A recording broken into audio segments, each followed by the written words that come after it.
বিসমিল্লাহির রহমানির রহিম।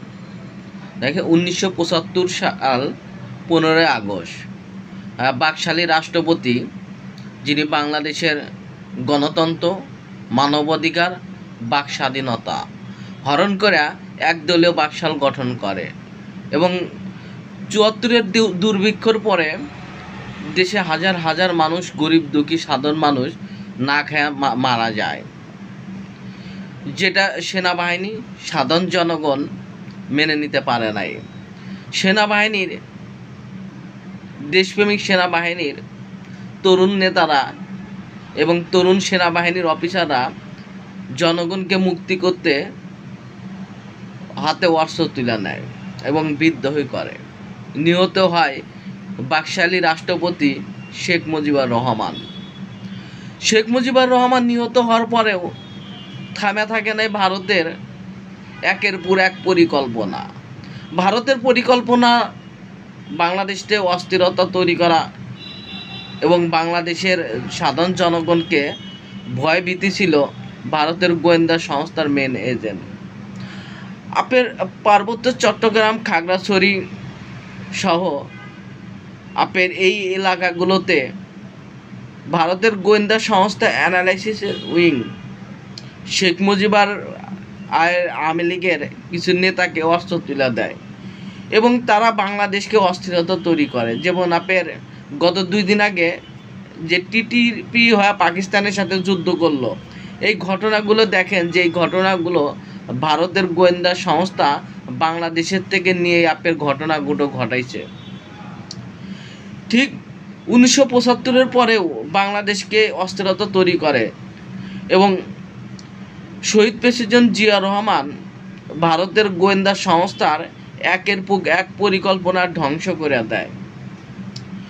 শহীদ প্রেসিডেন্ট জিয়া রহমান ভারতের গোয়েন্দা সংস্থার অবৈধ কার্যকলাপ যখনই বন্ধ করে দিতে চায়, তখনই শহীদ প্রেসিডেন্ট জিয়া রহমানকে হত্যার পরিকল্পনা করা হয় এবং 30শে মে যেটা সফলতা হয় বিএনপির কিছু নেতার দুর্বলতা এবং স্বার্থপরতার জন্য।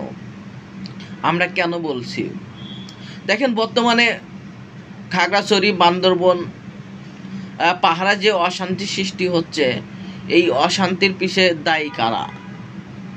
আপনি যদি দেখেন যে পাহাড়ে যদি শান্তি ফেরাতে এবং পাহাড়ের যারা অশান্তির জন্য দায়ী, তার মধ্যে আপনার আমার দেশ পত্রিকার শ্যামল দত্ত, যিনি এখন কারাগারে আছে, তাকে যদি আমার রিমান্ডে আনা যায়, আবার প্রশ্ন করা যায় যে পাহাড়ে কি হয়েছে এবং পাহাড়ে ভারতের গোয়েন্দা সংস্থা কিভাবে প্রভাব বিস্তার করে। দেখেন, পাহাড়ের মেন হলো আপনার সরকারকে নিয়ন্ত্রণ রাখা, অর্থাৎ পাহাড়ে যখন অশান্তি তৈরি হয়, এই পাহাড়ে অশান্তি দেয় ঢাকা সরকারকে অশান্তি রাখাই ছিল আপনার তাদের মেন পরিকল্পনা, যেটা শহীদ প্রেসিডেন্ট জিয়া রহমানকে হত্যার পরে এটা সামনে আসে যে তারা কিভাবে পরিকল্পনা করছিল যে শহীদ প্রেসিডেন্ট জিয়া রহমানকে হত্যা করতে। দেখেন, 2024 সালের লাস্টে আইসা একই পরিস্থিতি তৈরি করতেছে এবং বাংলাদেশকে অশান্তি তৈরি করার চেষ্টা করতেছে। বাংলাদেশকে যদি ভারতের আগ্রাসন থেকে মুক্তি পেতে হয়, পাহাড়ে আরও সংখ্যক সেনা ক্যাম্প বসাতে হবে এবং পাহাড়ের জনজীবন এবং সাধারণ জনগণ তাদের ভিতরে সেনাবাহিনীর সাথে ঐক্যভাবে কাজ করবে, যেটা শহীদ প্রেসিডেন্ট জিয়া রহমান তার পরিকল্পনাই করছিল। দেখেন, পাহাড়ে শান্তির জন্য সবচাইতে বেশি প্রয়োজন শহীদ প্রেসিডেন্ট জিয়া রহমানের পরিকল্পনা, কারণ শহীদ প্রেসিডেন্ট জিয়া রহমানের পরিকল্পনাতেই আপনার অনেকটাই সাকসেসফুল হয়েছিল পাহাড়ের শান্তি ফিরাতে। এখনও যদি সেই পরিকল্পনাই করা যায়, পাহাড়গুলোতে সেনা ক্যাম্প বসাতে হবে এবং সেনাবাহিনী, নৌবাহিনী, বিমান বাহিনী এবং বর্ডার গার্ড তাদেরকে আপনার উন্নত প্রশিক্ষণ এবং উন্নত জীবনমান তৈরি করতে হবে এবং যারা যে সমস্ত অফিসাররা লোভ লালসার ঊর্ধ্বে, তাদেরকে নেতৃত্ব দিতে হবে। ভারতের হাত থেকে যদি না বাঁচানো যায় এবং ভারতের আগ্রাসনকে যদি আপনার মোকাবেলা করতে না পারে, তাহলে একের পর এক ঘটনা ঘটবে, একের পর এক প্রেসিডেন্ট হতে হবে, একের পর এক সেনাবাহিনীর মধ্যে বিদ্রোহী হবে।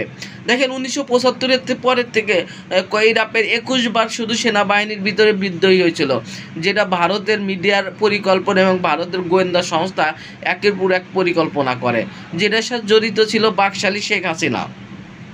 দেখেন আওয়ামী লীগ এবং ভারত তারা বাংলাদেশকে চারদিক থেকে আক্রমণ করতে চাচ্ছে, এবং যখনই ভারতের কোনো স্বার্থ সরকার না থাকে তখনই ভারত চার পিলের থেকে আক্রমণ করে, অর্থনৈতিক এবং মিডিয়া এবং তাদের গোয়েন্দা এজেন্ট এবং তাদের স্বার্থ, এই চারটাকে তারা ব্যবহার করে।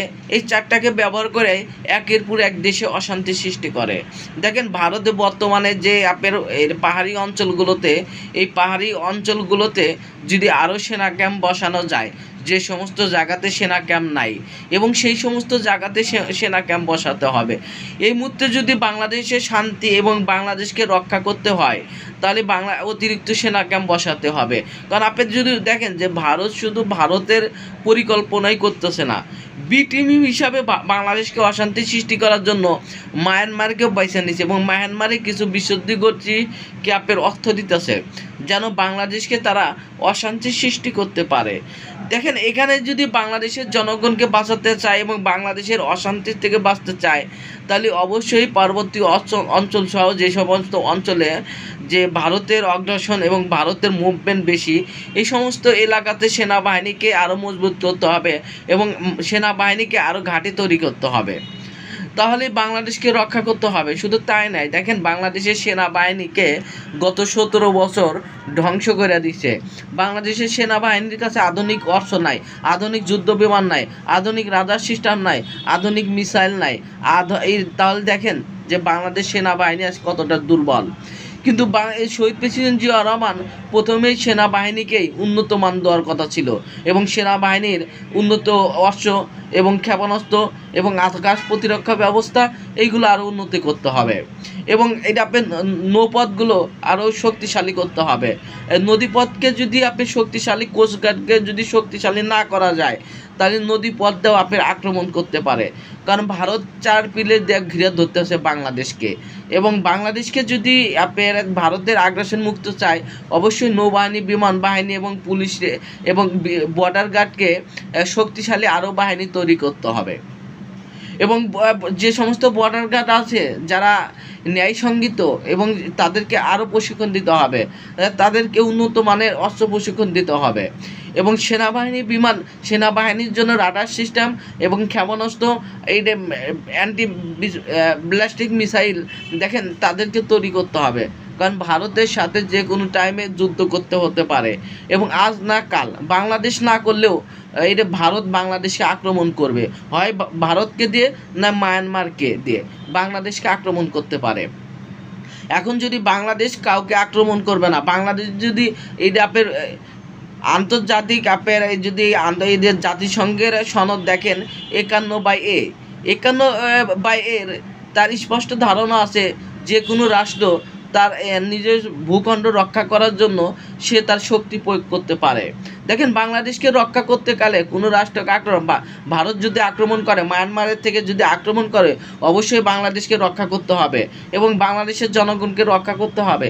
সেই জন্য প্রথম সেনাবাহিনীকে আপনার উন্নত প্রযুক্তি তৈরি করতে হবে তাদের সাথে মোকাবেলা করার জন্য এবং তাদের পাশে থেকে রক্ষা পাওয়ার জন্য। যদি সেনাবাহিনী, নৌবাহিনী, বিমান বাহিনীকে আপনার উন্নত প্রযুক্তি না তৈরি করতে পারে তাহলে মায়ানমার বা ভারতের কাছে বাংলাদেশ হেরে যাইতে পারে। এতে বাংলাদেশের জনগণের অনেক সমস্যা হবে। শুধু সেনাবাহিনীকে ভাঙ্গা ফেলাবে, নৌবাহিনী ভাঙ্গা ফেলাবে, বিমান বাহিনীকে ধ্বংস করে ফেলাবে, কাউর টিকে থাকতে পারবে না।